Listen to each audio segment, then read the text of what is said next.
आपका स्वागत है आपके चैनल ब्रेन फूड में।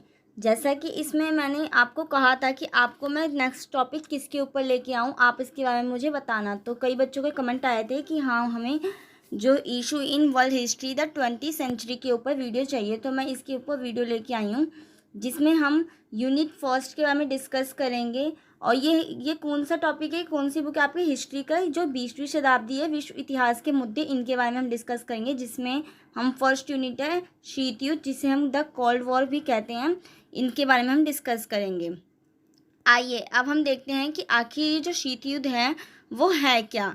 जो ये शीत युद्ध है वो द्वितीय विश्व युद्ध के बाद के काल में संयुक्त राज्य अमेरिका और सोवियत जो संघ था के बीच तनाव की जो स्थिति थी ना, हम उसे ही शीत युद्ध कहते हैं।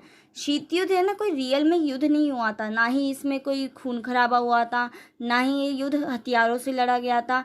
ऐसा कुछ नहीं हुआ था। इसमें सिर्फ जो विचार थे ना लोगों के, जो देश थे, सॉरी लोग नहीं, जो देश थे ना, उनके जो विचारों में ना अनबन थी, मतलब उनके विचार एक दूसरे से सहमत नहीं थे। और क्या था, वो वर्चस्व की लड़ाई थी एक तरीके से ना, अपना जो था ना वर्चस्व स्थापित करना चाहते थे इन द वर्ल्ड, कि हाँ हम ही सबसे ज़्यादा शक्तिशाली हैं। तो ये इस चीज़ के लिए युद्ध हुआ था। जैसे कि मैंने इस डेफिनेशन में भी लिख रखा है आपको कि किस टाइप का युद्ध था। ये सिर्फ तनाव की स्थिति उत्पन्न जैसे हुई थी ना, उस टाइप का ये युद्ध था। इसलिए हम इसे क्या बोलते हैं, द कोल्ड वॉर भी हम इसे कहते हैं। क्या कहते हैं हम इसे, द कोल्ड वॉर। इंग्लिश में हम इसे द कोल्ड वॉर कहते हैं और हिंदी में इसे हम कहते हैं शीत युद्ध। तो इसके अंदर ये अब मैं आपको बताती हूँ कि इसके अंदर हुआ क्या था, ये कैसे ये चीज़ जो आई थी, ये जो शीत युद्ध की जो संभावनाएं थी वो कैसे उत्पन्न हो गई थी अचानक से ही।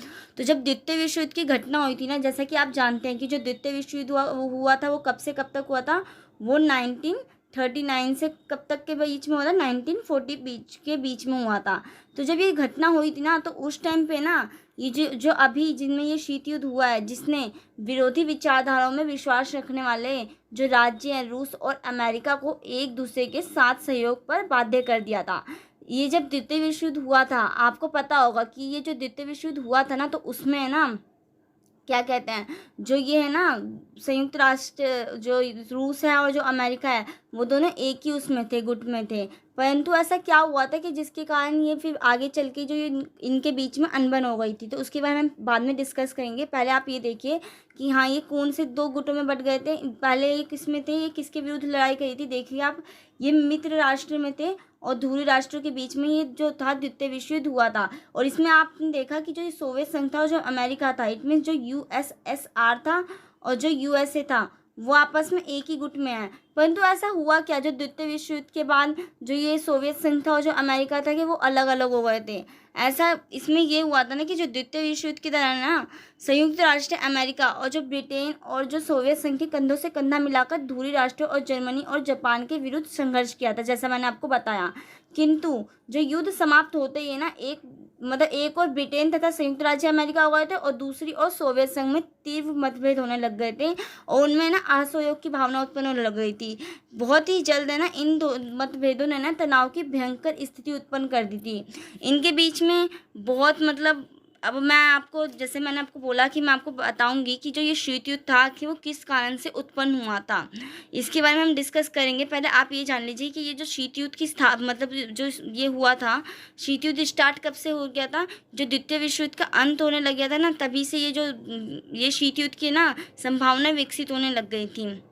और जो ये जो दोस्त थे, जो एक ही गुट में थे पहले, जो द्वितीय विश्व युद्ध हुआ था, तो ये बाद में शीत युद्ध में क्या हो गए थे, एक दूसरे के बीच इनके क्या हो गया था, असहयोग की भावना उत्पन्न होने लग गई थी।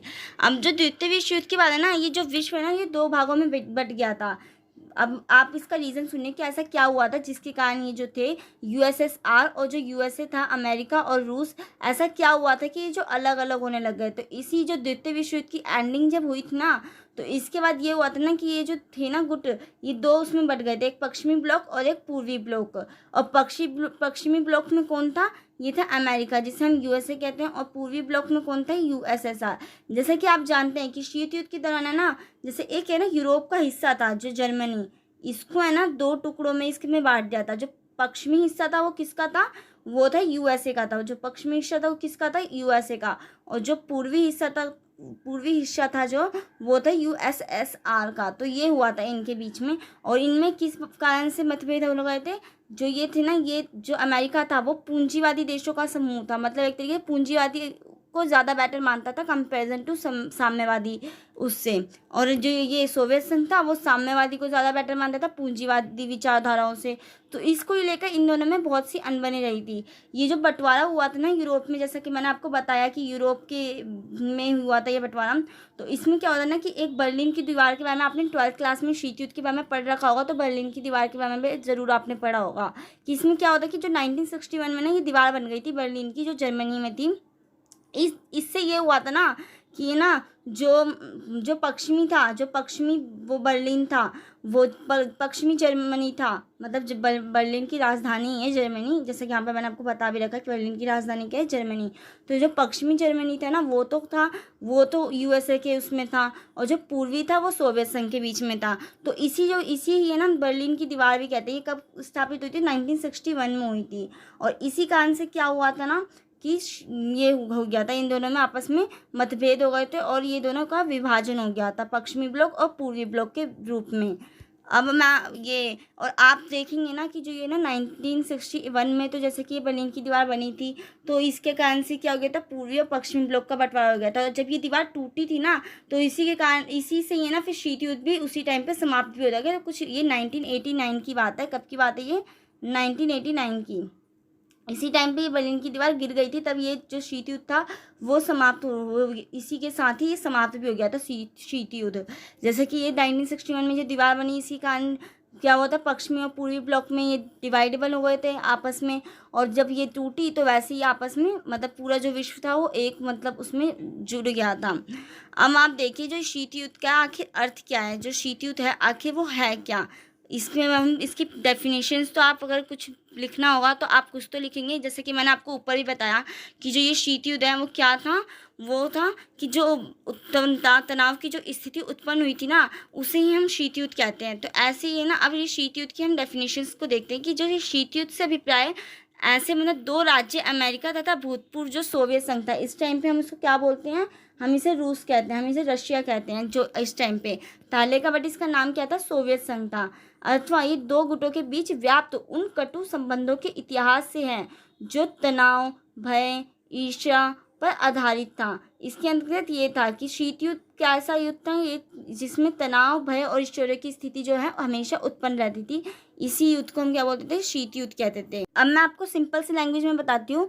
जैसे कि आप ये लिख लेना कि जो पूर्वी पश्चिमी देशों के बीच तनाव, भय, संघर्ष की स्थिति को ही शीत युद्ध के नाम से जाना जाता है। तो आप इसको इस तरीके से लिख सकते हैं। तो इनके बीच में क्या हुआ था कि ना, ये जो दोनों गुट थे ना, वो एक दूसरे को नीचा दिखाने तथा अपने प्रभाव क्षेत्र को बढ़ाने के लिए प्रादेशिक संगठनों के निर्माण, सैनिक गठबंधन, जासूसी, सैनिक हस्तक्षेप, आधारिक शस्त्रीकरण जैसी बातों का सहारा लेते थे। पर आप देखना इसमें कोई ना ही युद्ध हुआ है और ना ही किसी ने एक दूसरे पे हमला किया है, ऐसा कुछ नहीं हुआ है। इसमें सिर्फ जो विचारों के में मतभेद हुआ करते थे, जो सैनिकों के गठबंधन को लेकर या परमाणु बम के ऊपर लेकर, इन्हीं चीज़ों के ऊपर रहा था। बट इन्होंने आज तक सिर्फ इनमें ना सिर्फ तनाव की स्थिति उत्पन्न रही है, भय की स्थिति पर। आज तक ये नहीं हुआ था कि हाँ मतलब ये युद्ध हुआ था, ऐसा कुछ नहीं हुआ था। सिर्फ इसमें तनाव और भय और ईश्वर की जो स्थिति वो कायम रहती थी। इस कारण से हम इसे क्या बोलते हैं, शीत युद्ध कहते हैं। जैसे कि ना KPS मैनन के अनुसार भी ना, जो ये शीत युद्ध था, दो विचारधाराओं पूंजीवाद और साम्यवाद, दो व्यवस्थाओं, दो गुटों और दो राज्यों तथा दो नेताओं के बीच युद्ध हुआ था, जिसका प्रभाव क्या हुआ था, पूरे विश्व पर पड़ा था। इसका इफेक्ट इसलिए पूरे विश्व पे पड़ा था ना, क्योंकि आप देखते ना कि जो शीत युद्ध हुआ था ना, तो उस टाइम ये हो गया था ना कि अमेरिका, ये क्या हो गए थे कि ये दोनों, सिर्फ ये दो देश ही उभर के आ रहे थे। कौन, USSR और USA, सिर्फ यही दो देश थे। और बाकी जो छोटे मोटे जो देश थे ना, वो क्या होते थे, या तो वो USSR में मिल जा रहे थे या तो वो USA में मिल जा रहे थे। तो इसके कारण ये हो रहा था कि क्या होता है, इससे भी पूरे विश्व पर प्रभाव पड़ा, क्योंकि अगर वो एक दूसरे के उसमें नहीं मिल रहे थे तो अब उनका मतलब एक तरीके से उनको ही नुकसान हो रहा था, उसी देश को। इस कारण से वो एक ना एक गुट में उनको मिलना ही पड़ा था। और आपको पता भी होगा कि जो भारत था वो कैसा था, वो गुटनिरपेक्ष था, मतलब वो दोनों में ही नहीं इन्वॉल्व हुआ था, ये अलग से ही था। जैसे कि आपने 12th क्लास में पढ़ा होगा, इसलिए मैं आपको इसके बारे में डिस्कस नहीं कर रही। जो आपके बीए प्रोग्राम से रिलेटेड जो है उसके बारे में मैं ज़्यादा इस पर फोकस करूँगी। इस प्रकार हम कह सकते हैं कि जो ये शीत युद्ध था वो दो महाशक्तियों के मध्य कैसा था, एक वाक युद्ध था जो कूटनीतिक उपायों पर आधारित था। और ये दोनों महाशक्तियों के मध्य द्वितीय विश्व युद्ध उत्पन्न तनाव की प्रत्यक्ष अभिव्यक्ति थी। जैसे कि मैंने आपको 2 बार बोल चुकी हूँ कि ये कैसी स्थिति थी शीत युद्ध, ये तनाव की स्थिति, भय की स्थिति की हुई, हम क्या कहते हैं, ये शीत युद्ध के नाम से हमने इसको दे दिया है। अब ये जो शीत युद्ध था इसकी उत्पत्ति के कुछ ना कुछ कारण हुए ही होंगे कि हाँ, ये शीत युद्ध की ऐसा क्या हुआ था कि जो देश आपस में जब द्वितीय विश्व युद्ध हुआ था वो एक गुट में थे, और बाद में ऐसा क्या हुआ कि जिसके कारण इन दोनों के बीच में क्या होने लग गई थी, वैचारिक मतभेद हो गए थे। ऐसा किस कारण से हुआ था, तो कुछ ना कुछ रीज़न तो इनके ज़रूर होगा। तो अब हम उन्हीं रीज़नों के बारे में डिस्कस करते हैं कि जो ये शीत युद्ध थे उसकी उत्पत्ति के कारण क्या क्या थे। वैसे तो शीत युद्ध की उत्पत्ति के कारण बहुत सारे हैं, परंतु मैंने इसमें आपको सिर्फ मोस्ट 9 पॉइंट के इम्पोर्टेंट बताए हैं, जो आपको अगर आप समझेंगे और उसको अपनी व्यूज़ में लिखेंगे तो ज़्यादा बेटर रहेगा। तो मैं आप उसको डिस्कस करती हूँ कि शीत युद्ध की उत्पत्ति के क्या क्या कारण हुए थे। तो जैसे कि मैंने आपको बताया कि जो शीत युद्ध के लक्षण थे ना, वो द्वितीय विश्व युद्ध के दौरान ही प्रकट होने लग गए थे। जैसे कि जब दोनों महाशक्तियां अपने अपने क्या कर रही थी, उसी टाइम से ना स्वार्थों को, मतलब अपने अपने स्वार्थों को ध्यान में रखकर ये युद्ध लड़ रही थी। उस टाइम पे भी आप देखते तो वो क्या कर रहे थे ना कि हाँ, उस टाइम पे भी वो अपना ही हित सोच रहे थे, अपने ही सेल्फिश होकर वो लड़ाई भी लड़ रहे थे उस टाइम पे भी, और परस्पर सहयोग की भावना का दिखावा कर रही थी कि हाँ, हम आपस में क्या हैं, एक ही हैं। और वो एक दूसरे को क्या करने का दिखावा कर रही थी कि हाँ, हम एक दूसरे की क्या कर रहे हैं, सहयोग कर रहे हैं, जो सहयोग की भावना के युद्ध के दौरान ही दिखाई दे रही थी। वह युद्ध के बाद समाप्त होने लग गई थी। जो ये सहयोग की भावना थी वो कैसे धीरे धीरे क्या होने लग गई थी, जब जैसे जैसे युद्ध समाप्त होने लग गए, जो ये सहयोग की भावना का जो दिखावा कर रहे थे आपस में जो देश, ये भी धीरे धीरे क्या होने लग गए थे, समाप्त होने लग गया था। और शीत युद्ध के लक्षण स्पष्ट तौर पर उभरने लग गए थे उसी टाइम से ही। जैसे कि मैंने आपको बोला कि जब शीत युद्ध जब द्वितीय विश्व युद्ध समाप्त हुआ था, तो उसी टाइम से ही इन दोनों के बीच में तनाव, बहुत सी बातों को लेकर ऐसे भाव उत्पन्न होने लग गए थे, जिसके कारण है ना ये शीत युद्ध की उत्पत्ति हो गई थी एक तरीके से। और दोनों गुटों में ना शिकायत करने की भावना उत्पन्न हो गई थी, और ये पारस्परिक मतभेद थी ना जो शीत युद्ध का प्रमुख कारण बना था। अब इसके कारणों को हम एक एक करके डिस्कस करते हैं। इसके निम्नलिखित कारण है, जैसे कि पहला कारण है इसका विचारधाराओं की लड़ाई। इनमें एक मुख्य कारण है कि ये क्यों शीत युद्ध हुआ था, जो विचारधाराएं थे वो उनके आपस में एक जैसे नहीं थे। जो अमेरिका था ना, वो तो पूंजीवादी व्यवस्था को ज़्यादा मतलब समर्थक करता था, जो पूंजीवादी व्यवस्था थी अमेरिका उसको ज़्यादा समर्थक करता था। और वहीं जो सोवियत संघ था वो साम्यवादी व्यवस्था को है ना ज़्यादा बेहतर मानता था पूंजीवादी व्यवस्था से। तो इस कारण से भी है ना ये भी जो ये विचारधाराओं की जो लड़ाई है, ये भी एक प्रमुख कारण था शीत युद्ध के होने का। तो हम कह सकते हैं कि शीत युद्ध की उत्पत्ति के क्या कारण था, एक विचारधाराओं की लड़ाई। ऐसी जो दूसरा कारण था इसका, सोवियत संघ का तेजी से शक्तिशाली होना। आप देखिए, अगर आप ये देखेंगे कि अगर कोई पहले से ही ज़्यादा ज़्यादा पावरफुल है कंट्री, और उसके बाद अगर कोई दूसरी एक शक्ति उभरने लग जाएगी, तो दूसरी कंट्री में क्या होने लग जाएगा, ईर्ष्या की भावना उत्पन्न होने लग जाएगी। वो क्या चाहेगी कि हाँ, वो कैसे मुझसे आगे जा सकता है। तो वैसे ही जो था ना कि जो सोवियत संघ था ना, वो तेज़ी से शक्तिशाली होने लग गया था, मतलब उसमें ज़्यादा आर्थिक स्थिति, सैन्य स्थिति मतलब अच्छी होने लग गई थी उसमें भी। तो जो अमेरिका था ना, वो अमेरिका की टक्कर क्या करने लग गया था, अमेरिका की जो शक्ति थी उसको टक्कर देने लग गया था सोवियत संघ।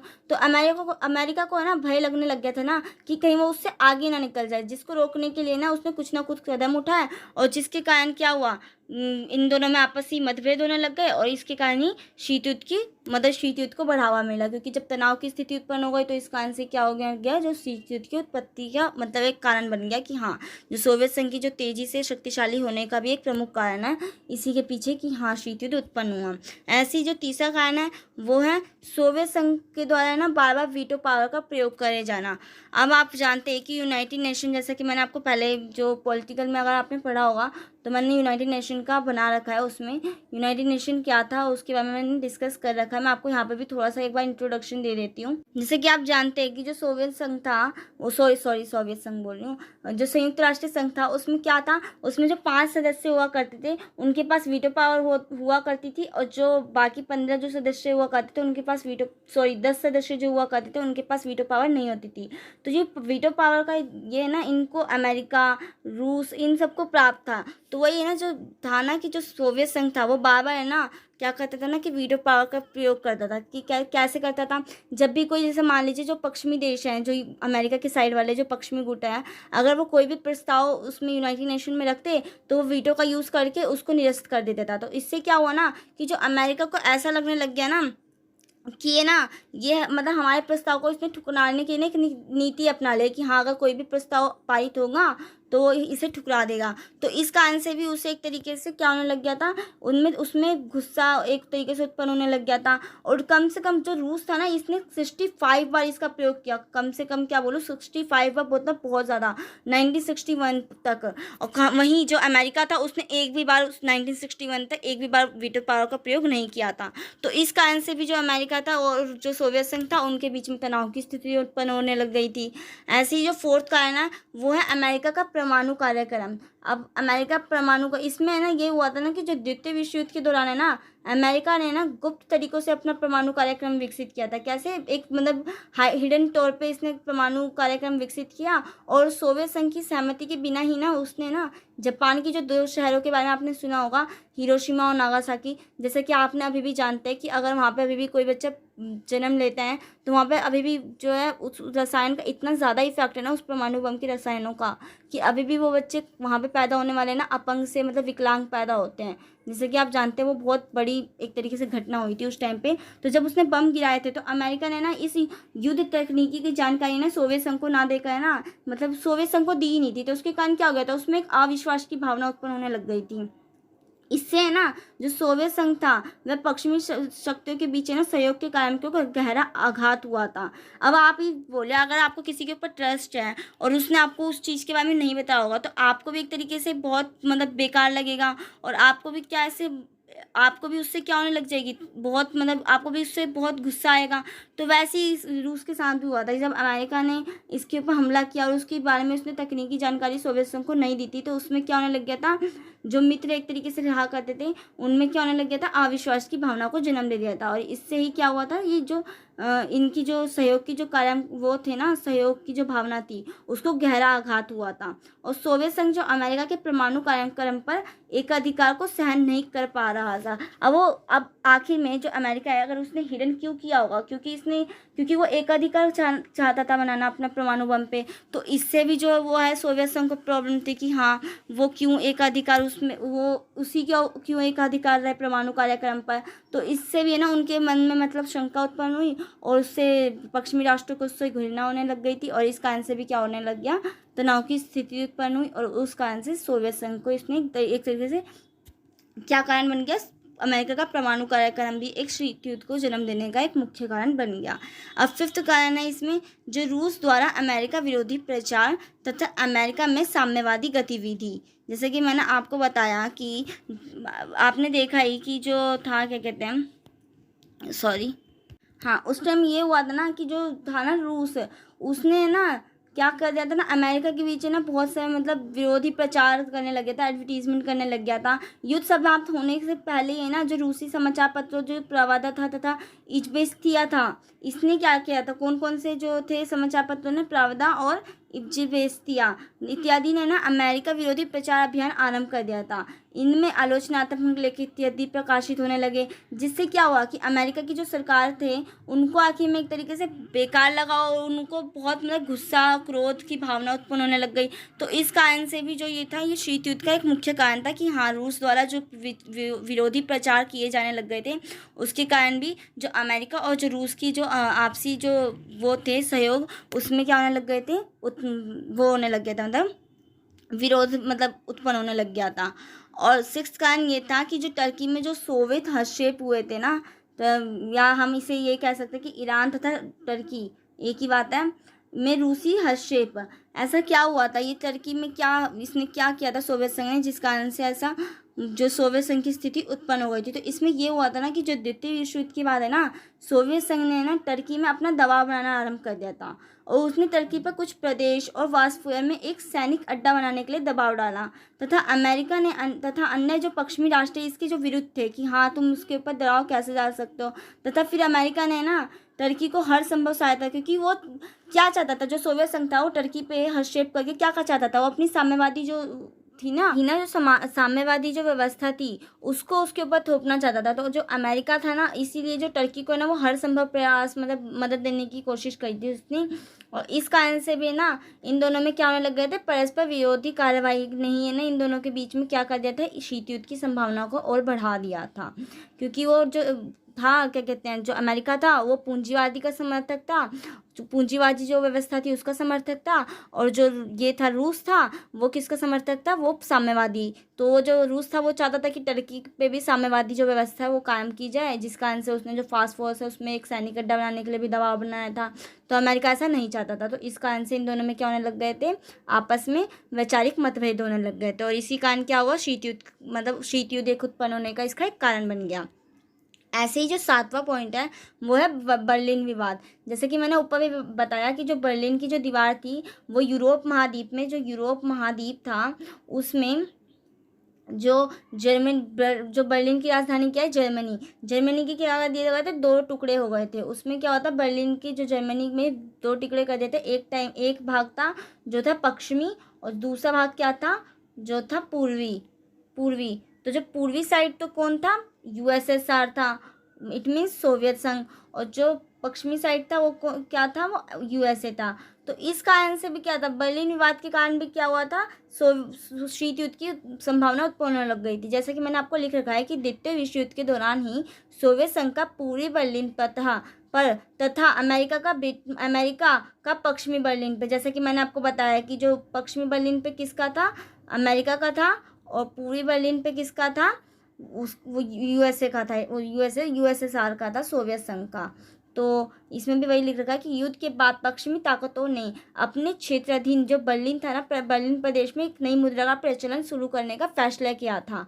उसने सोचा था कि जो हमारे क्षेत्र के अंदर जो बर्लिन आता है उसके अंदर क्या किया जाए कि न्यू जो मुद्रा है, न्यू कॉइन्स के मतलब एक तरीके से प्रचलन शुरू किया करना था। तो इस फैसले के विरुद्ध में ना बर्लिन की ना नाकेबंदी किसने स्टार्ट करी थी, सोवियत संघ ने कर दी थी, क्योंकि वो सहन नहीं कर पा रहा था क्योंकि जो अमेरिका है वो क्या करे, एक मुद्रा का प्रचलन शुरू करे जो उसके क्षेत्राधीन में आता है, बर्लिन प्रदेश। तो वो ऐसा नहीं चाहता था, तो उसने क्या किया ना कि नाकेबंदी शुरू कर दी। तो इसके परिणाम स्वरूप ये हुआ था ना कि जो सोवियत संघ था और जो अमेरिका था ना, वो क्या इसको क्या मानते थे, प्रोटोकॉल का उल्लंघन मानते थे। इस कारण से भी इनमें क्या होने लग गया था, बर्लिन के विवाद के कारण भी क्या होने लग गया था, इनमें आपस में सहयोग की जो परस्पर विरोधी जो असहयोग की भावना उत्पन्न होने लग गई थी। और इसके लिए ना सोवियत संघ को है ना पूर्ण रूप से ना दोषी माना गया था, और सोवियत संघ ये मानने को स्वीकार नहीं कर रहा था कि हाँ कि मैं दोषी हूँ या कुछ भी, वो ऐसा मान ही नहीं रहता, जिस कारण से इन दोनों में और ज़्यादा जो मतभेद के जो मामले थे वो और ज़्यादा बढ़ने लग गए थे। 8वां पॉइंट है कि रूस द्वारा याल्टा समझौते की अवहेलना। अब मैं इसको आपको डिस्कस कर देती हूँ। मैंने यहाँ पे इसके एक्सप्लेनेशन नहीं लिख रखी है कि क्या हुआ था ये याल्टा जो याल्टा जो समझौता था वो आखिर था क्या। तो मैं आपको उसके बारे में डिस्कस करती हूँ कि जो रूस द्वारा जो याल्टा समझौते का जो कैसे अवहेलना की गई थी। इसमें है ना जो ये था ना कि जो पश्चिमी जो राज्य थे जैसे अमेरिका जो ये थे ना, उनका था ना कि जो रूस के विरुद्ध है ना सबसे बड़ी शिकायत ये रहती थी ना कि इसने क्या किया, याल्टा जो सम्मेलन किए गए थे और अपने वादों का क्या किया था, इसने खुलेआम उल्लंघन किया था। तो इस याल्टा सम्मेलन में निर्णय लिया गया था ना कि जो पोलैंड में एक मिश्रित सरकार बनाई जाएगी, तथा यह कहा गया था ना कि उसमें जो फॉसिस्ट थे को कोई प्रतिनिधि नहीं दिया जाएगा, परंतु वहाँ पर जो फॉसिस्ट कौन बनेगा इसका जो निर्धारण होता था ना, मतलब निर्णय जो लिया जाता था उसको, उस निर्णय का अधिकार है ना सिर्फ उस शक्ति को होगा ना जिस पर वहाँ पर जो अधिपत्य होगा, जिसका वहाँ पर अधिपत्य होगा उसी को ये अधिकार होगा कि हाँ कि वहाँ पे व्यक्ति जो है फॉसिस्ट है कौन। जो फॉसिस्ट मतलब ये था ना कि जो मतलब उनको ना अगर फॉसिस्ट हम क्या देते थे तो उनको वो गिरफ्तार कर लेते थे, तो उसको सिर्फ फोसिस्ट कहने का अधिकार उन्हीं को प्राप्त था जो वहाँ का मतलब एक तरीके से जिनको वहाँ का आधिपत्य था। तो रूस ने ना पोलैंड में ना लुब्लिन सरकार की स्थापना कर दी थी, और जो कि होनी क्या थी, एक मिक्स्ड सरकार की स्थापना मतलब बनाने के ऊपर किया गया था। परंतु उसने क्या कर दी कि लुब्लिन सरकार की स्थापना कर दी थी, और उसमें कुछ परिवर्तन करके ना लंदन के जो प्रवासी सरकार के भी है ना कुछ प्रतिनिधि ले लिए गए थे। परंतु जो सभी महत्वपूर्ण जो विभाग थे जो कम्युनिस्ट मंत्रियों के हाथों में थे, तथा इतना ही नहीं, वहाँ पर ना जिसने भी है ना रूस पर इस बात पर विरोध किया था ना कि उसे फोसिस्ट करार कर गिरफ्तार कर लिया जा रहा था कि हाँ, अगर कोई भी अगर रूस के खिलाफ अगर कुछ भी बोल रहा था, विरोध कर रहा था, तो उसे क्या बोल दिया जा रहा था, फोसिस्ट। जैसा कि मैंने आपको बताया भी कि जो फोसिस्ट होते हैं वो कैसे थे, उसको बनाने का मतलब बोलने का अधिकार किन्हें था, ओनली जो वहाँ के अधिपत्य होते थे। परंतु है ना जो रूस के अगर कोई भी अगेंस्ट बोलता था ना, वो उसको क्या कर देते थे, फोसिस्ट करार कर और गिरफ्तार कर लेते थे। इस प्रकार है ना पोलैंड में ना कुछ समय के बाद है ना पूर्णतः साम्यवादी सरकार की स्थापना हुई थी, जिसका किसने विरोध किया था, पश्चिमी देशों ने। पश्चिमी देशों में कौन आते हैं, जो अमेरिका था और जो बाकी उसमें इन्वॉल्व जो बाकी छोटे मोटे जो देश थे, वो उन्होंने इसका विरोध किया था, क्योंकि यह उनके अनुसार याल्टा समझौते का क्या था, खुलेआम उल्लंघन करना था। क्योंकि याल्टा समझौते में तो यही हुआ था कि हाँ उसमें मिक्स्ड सरकार बनाई जाएगी, परंतु कैसी सरकार बन गई थी, लुब्लिन की सरकार बन गई थी। और साथ ही साथ क्या होता है, जो फोसिस्ट कहने का सिर्फ उन्हीं को अधिकार था ना कि हम वही बंदा कह सकता था, सॉरी मेरी बेकार लैंग्वेज के लिए, सिर्फ वही कह सकता था ना जो वहाँ पर क्या था, जिसका वहाँ पे आधिपत्य होगा। तो इसलिए इस कारण से क्या हुआ कि जो था कि अमेरिका ने इसके लिए भी इसको क्या किया था, इसके कारण भी रूस और अमेरिका में क्या होने लग गए थे, विवाद उत्पन्न होने लग गए थे, क्योंकि इसने ना जो रूस ने ना याल्टा समझौते की अवहेलना की थी। ऐसे ही जो 9 पॉइंट है वो है लैंड लीज समझौते का समापन। अभी लैंड लीज समझौता था क्या, जब है ना जो द्वितीय विश्व युद्ध जब समाप्त हुआ था ना, तो उस टाइम है ना अमेरिका और सोवियत संघ के बीच में ये समझौता हुआ था। इसके तहत ये हुआ था ना कि जो अमेरिका था ना उसने ये कहा था ना कि हम है ना रूस को हर तरह की मतलब एक तरीके से सहायता प्रदान करेंगे, परंतु मतलब सहायता उसको हर प्रकार की मिल रही थी। परंतु ऐसा क्या, और है ना अमेरिका ने अचानक से क्या किया ना, अमेरिका हर तरीके की सहायता दे रहा था रूस को, परंतु अचानक से ना उसने जो सहायता देना है ना बंद कर दी थी। तो रूस को हुआ कि आखिर में उसने अचानक से बिना बताए बिना किसी इन्फॉर्मेशन के उसने ये सहायता देना क्यों बंद कर दिया। तो उसमें भी ये क्या होने लगी थी, एक शंका उत्पन्न होने लग गई थी, जिस कारण से क्या होने लग गया, इनमें एक तनाव की स्थिति उत्पन्न हो गई कि हाँ उसने बिना बताए मतलब एक तरीके से कैसे सहायता इसने जो समझौता था उसने वो कैसे उसका उल्लंघन कर दिया। तो इस कारण से भी इनमें क्या होने लग गए थे, वैचारिक मतभेद होने लग गए थे। किस कारण से, लैंड लीज समझौते के समापन के कारण से इनमें आपस में रूस और अमेरिका में क्या होने लग गए थे, आपस में वैचारिक मतभेद होने लग गए थे। तो यही कारण थे जो शीत युद्ध के महत्वपूर्ण जो उत्पन्न होने के क्या क्या कारण मैंने आपको बताया। आपको मैं एक बार रिवाइज करवा देती हूँ कि किस किन कारणों के। पहले तो मैंने आपको बताया कि शीत युद्ध है क्या। ऐसा क्या हुआ था कि जो शीत युद्ध था वो उत्पन्न हो गया था, और जबकि जो द्वितीय विश्व युद्ध में जो जिन देशों के बीच में ये शीत युद्ध हुआ, वो जो देश थे वो द्वितीय विश्व युद्ध में तो एक साथ थे, परंतु बाद में क्या हो गए थे, अलग हो गए थे। ऐसे क्या कारण थे, मैंने इनके बारे में आपको पढ़ाया। और मैंने आपको ये बताया कि जो मित्र राष्ट्र में थे वो कौन कौन से देश थे, कौन कौन से थे, सोवियत संघ, अमेरिका, ब्रिटेन और फ्रांस। ये हर एक पॉइंट ऑफ व्यू से इंपॉर्टेंट है, हर एक पेपर में पूछ लिया जाता है, तो इसलिए आप इसको याद रख लेना। और जो ध्रुवीय राष्ट्र में थे वो कौन कौन से थे, जर्मनी, इटली और जापान। तो इनके बारे में मैंने आपको बताया।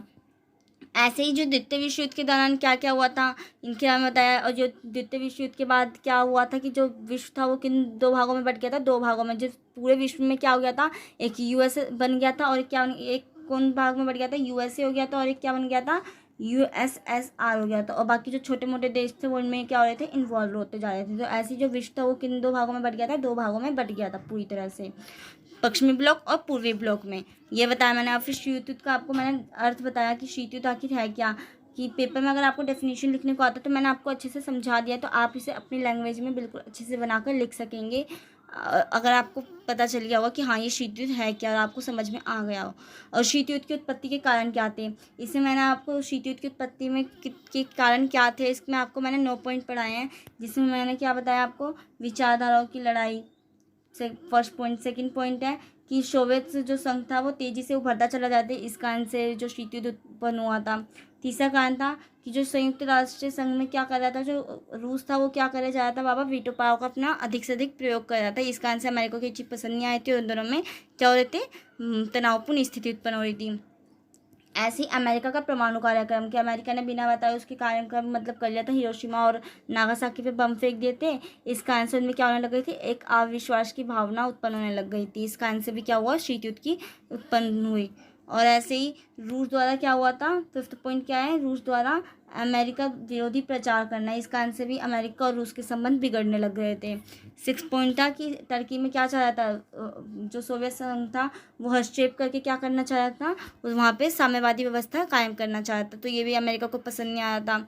ऐसे ही बर्लिन विवाद भी एक मुख्य कारण रहा है, कि बर्लिन में जो विवाद हुआ था, जब जो अमेरिका था वो उसमें मुद्रा प्रचलन करना चाहता था, एक नई मुद्रा लाना चाहता था, जो उसके अधिकार में जो क्षेत्र है, जो पश्चिमी जर्मनी था उसमें ये करना चाहता था, परंतु जो सोवियत संघ था उसने ऐसा नहीं करने दिया था, और वहाँ पे क्या करने लग गया था, नाकेबंदी करने लग गया था, जिसके कारण ये अमेरिका को बात पसंद नहीं आई। और इन दोनों में भी इसी को लेकर क्या होने लग गए थे, जो मतलब इनमें आपसी सहयोग नहीं बन पा रहे थे, और ये भी एक मुख्य कारण बन गया था किसका, शीत युद्ध के उत्पन्न होने का। ऐसे 8 पॉइंट क्या था, याल्टा समझौता। याल्टा समझौता में मैंने आपको बता दिया कि याल्टा समझौते में क्या होता है। ऐसे लैंड समझौता क्या था, उसके बारे में बताया कि लैंड लीज समझौते के समापन के कारण क्या थे, मतलब ऐसा क्या हुआ था उसके अंदर, क्योंकि अमेरिका ने उसको क्या कर दिया था, अचानक से सहायता प्रदान करने मना कर दिया था, मतलब एक तरीके से बिना उसको इन्फॉर्मेशन दिए, और उसने जो आर्थिक सहायता दिया करता था उसको बंद कर दिया था। तो उसमें क्या हो गया था, सोवियत संघ को ऐसा क्या मतलब लगने लग गया था कि उसमें एक शंका की भावना उत्पन्न होने लग गई थी। इसका आंसर भी क्या हुआ, शीत युद्ध उत्पन्न हुआ। अब हमारा जो नेक्स्ट मतलब इसका नेक्स्ट पार्ट होगा, क्योंकि ये लेक्चर ज़्यादा लंबा हो जाएगा, इसलिए मैंने इसको पार्ट 1 और पार्ट 2 में ऐसे डिवाइड करके पढ़ाऊंगी। अभी जो इसका पार्ट 2 होगा वो किसके बारे में होगा, के पार्ट सेकंड में हम क्या पढ़ेंगे, शीत युद्ध के प्रभाव क्या हैं, और इससे डिफरेंट टाइप से आपसे क्वेश्चन पूछ लेता है। उसमें आपको यूँ भी पूछ सकता है कि अंतर्राष्ट्रीय राजनीति पर शीत युद्ध का क्या प्रभाव पड़ा, ऐसे ही शीत युद्ध के सामाजिक आर्थिक प्रभाव क्या थे। तो ऐसे ही आपसे कुछ भी पूछ लेगा, तो आप कंफ्यूज मत होना। इसके बाद मैं आपको आने वाले जो लेक्चर है पार्ट 2 उसमें बताऊंगी, और इसमें हम शीत युद्ध के जो विशेषताएं थी वो क्या थी, और मतलब शीत युद्ध मतलब कब समाप्त हुआ था, और इनमें मतलब कब एंडिंग इसकी शीत युद्ध की हो गई थी एक तरीके से।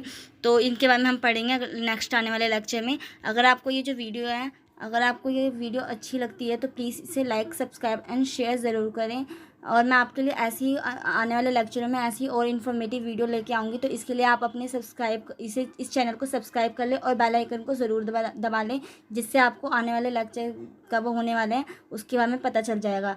और एंड तक देखने के लिए इस वीडियो को थैंक यू सो मच।